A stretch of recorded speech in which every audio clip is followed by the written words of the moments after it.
Hello, welcome to smiles and stories. ഇതെൻ്റെ first town voice video ആണ്. ഞാൻ അതുല്യ, ഇതെൻ്റെ ഹസ്ബൻഡ് അതുൽ. ഞങ്ങൾ ഒന്നിച്ചുള്ള ഒരു ഫസ്റ്റ് ഇൻ്റർനാഷണൽ ട്രിപ്പിൻ്റെ സ്റ്റോറി ആയിട്ടാണ് ഈ വീഡിയോ വന്നിട്ടുള്ളത്. എവിടേക്കാണ് യാത്ര എന്ന് വെച്ചിട്ടുണ്ടെങ്കിൽ മലേഷ്യക്കാണ് പോകുന്നത്. ഫസ്റ്റ് ഇൻ്റർനാഷണൽ ട്രിപ്പ് ടുഗെദർ എന്നുള്ളതുപോലെ തന്നെ എൻ്റെ ലൈഫിലെ ഫസ്റ്റ് ഫ്ലൈറ്റും കൂടിയാണിത്. സോ ഞാൻ നല്ല ഹാപ്പി ആൻഡ് എക്സൈറ്റ്മെൻറ്റിലാണ്. ഞങ്ങൾ കാലിക്കറ്റ് നിന്ന് ഒരു പാക്കേജ് എടുത്തിട്ടാണ് പോകുന്നത്. വിൻഡോ സീറ്റ് തന്നെ കിട്ടിയതുകൊണ്ട് നല്ല ഹാപ്പിയായി. അങ്ങനെ ഞങ്ങൾക്ക് കണക്ഷൻ ഫ്ലൈറ്റ് ആയിരുന്നു ഉണ്ടായത്. Calicut to Bangalore, then Bangalore to Langkawi. അങ്ങനെ ടേക്ക് ഓഫ് ആയി. ടേക്ക് ഓഫിൻ്റെ കാഴ്ചകളൊക്കെ കണ്ടിങ്ങനെ വളരെയധികം എക്സൈറ്റ്മെൻറ്റിലിരിക്കുകയാണ്. അങ്ങനെ ഒരു 1 അവറിൻ്റെ ഉള്ളിൽ തന്നെ ഞങ്ങളിതാ ബാംഗ്ലൂർ എത്തി. ടേക്ക് ഓഫും ലാൻഡിങ്ങും ഒന്നും കുഴപ്പങ്ങളൊന്നും ഉണ്ടായില്ല. നല്ല സ്മൂത്തായിരുന്നു കാര്യങ്ങളൊക്കെ. അങ്ങനെ ബാംഗ്ലൂർ എത്തി. ഞങ്ങൾ കാര്യങ്ങളൊക്കെ അന്വേഷിച്ചു. ടെർമിനൽ 2 എന്നാണ് ഞങ്ങൾക്ക് നെക്സ്റ്റ് ഫ്ലൈറ്റ്. അങ്ങനെ ബസ്സിലാണ് ടെർമിനൽ 2ലേക്ക് പോകേണ്ടത്. ബസ്സിൽ കയറാൻ പോകുന്നതിന് മുമ്പുള്ള കാഴ്ചകളാണ് ഇതൊക്കെ. ഞാൻ എയർപോർട്ടും അത്രയധികം എക്സ്പീരിയൻസ് ചെയ്തിട്ടില്ലാത്തതുകൊണ്ട് എനിക്കെല്ലാം പുതിയൊരു എക്സ്പീരിയൻസ് ആയിരുന്നു. നൈറ്റ് ആയതുകൊണ്ട് തന്നെ നല്ല ലൈറ്റിങ്ങും കാര്യങ്ങളൊക്കെ ഉള്ളതുകൊണ്ട് നല്ല ഭംഗിയായിരുന്നു കാണാൻ വേണ്ടിയിട്ട്. ആ ബ്ലൂ കളർ ബസ്സിലാണ് ഞങ്ങൾ കയറാൻ പോകുന്നത്.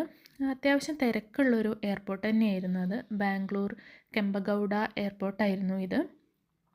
ബസ് കയറിയിട്ടുള്ള കാഴ്ചകളും നന്നായിട്ടുണ്ടായിരുന്നു. കാരണം ആ എയർപോർട്ടിൻ്റെ ഫുൾ വ്യൂവും നമുക്കിങ്ങനെ കാണാമായിരുന്നു. പുറത്തുനിന്നിങ്ങനെ വീഡിയോയിൽ അധികം അങ്ങനെ ക്യാപ്ചർ ചെയ്യാൻ പറ്റിയില്ല. പക്ഷെ എന്നാലും നല്ല വ്യൂസായിരുന്നു. അങ്ങനെ ഇതാ ടെർമിനൽ 2-ലെത്തി. നല്ലൊരു ഇൻറ്റീരിയറും കാര്യങ്ങളൊക്കെയാണ് അവിടെ ഉണ്ടായിരുന്നത്. അപ്പോൾ ഞാനിങ്ങനെ എല്ലാം എക്സൈറ്റ്മെൻറ്റോടെ ഇങ്ങനെ നോക്കി കാണുകയാണ്.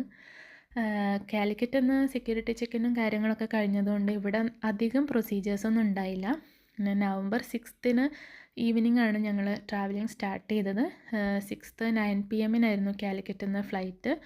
ഒരു ഹാഫ് ആൻ അവർ ഡിലേ ഉണ്ടായിരുന്നു. അങ്ങനെ ഒരു 10:30 ആയപ്പോൾ ഞങ്ങൾ ബാംഗ്ലൂർ എത്തി.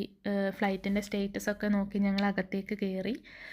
അവിടെ നിന്ന് നെക്സ്റ്റ് ഡേ മോർണിംഗ് 3:30 ലങ്കാവിക്ക് ഫ്ലൈറ്റ്. സോ കുറച്ചധികം ടൈം അവിടെ ഉണ്ടായതുകൊണ്ട് തന്നെ ഞങ്ങൾ ലോഞ്ച് എടുക്കുകയാണ് ഉണ്ടായത്.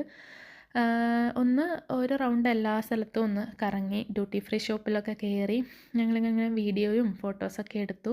കുറേ ഷോപ്പുകളുണ്ടായിരുന്നു അവിടെ. അപ്പം അവിടെയൊക്കെ ജസ്റ്റ് ഒന്ന് വിസിറ്റ് ചെയ്തു. അങ്ങനെ ലോഞ്ചിൻ്റെ വിശേഷങ്ങളൊക്കെ ഞാൻ നെക്സ്റ്റ് വേറൊരു വീഡിയോ ആയിട്ട് ചെയ്യാം. അവിടെ തന്നെ ഒരുപാട് കാഴ്ചകൾ കാണാനുണ്ടായിരുന്നു. ഞങ്ങളിങ്ങനെ കാഴ്ചകളൊക്കെ കണ്ട് ലോഞ്ചിൽ പോയിരിക്കുകയാണ് ഉണ്ടായത്. സോ നെക്സ്റ്റ് വീഡിയോയിൽ കാണാം.